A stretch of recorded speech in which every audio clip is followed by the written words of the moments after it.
Fixing our eyes on Jesus, the pioneer and perfecter of faith.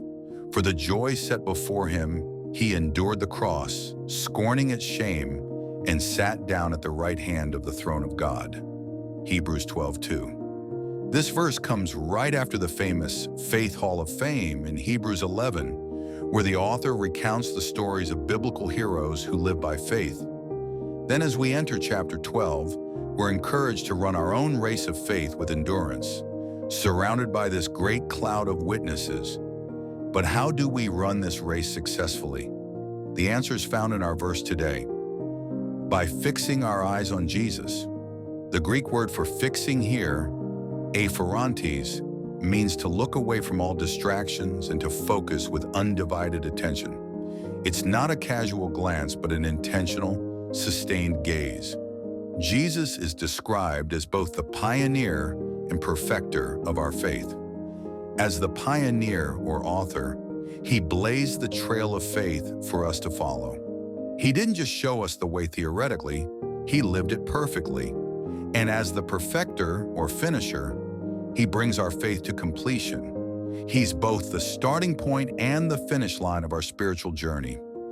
The verse then gives us a glimpse into Jesus' own mindset during his suffering. For the joy set before him, he endured the cross, scorning its shame.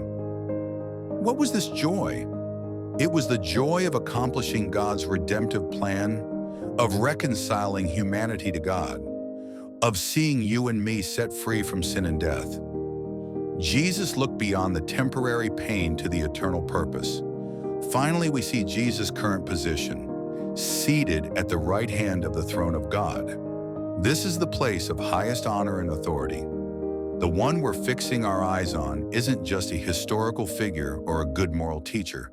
He's the exalted King of Kings who rules over all. Fixing our eyes on Jesus transforms our daily lives in profound ways.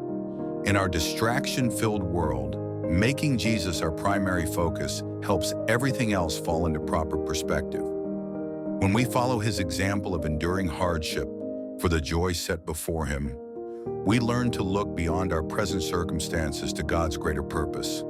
Our difficult relationships, health challenges, and career setbacks can all be used for his glory when we keep our focus on him. Jesus didn't just endure the cross. He's now seated at God's right hand, reminding us that our current struggles aren't the final word.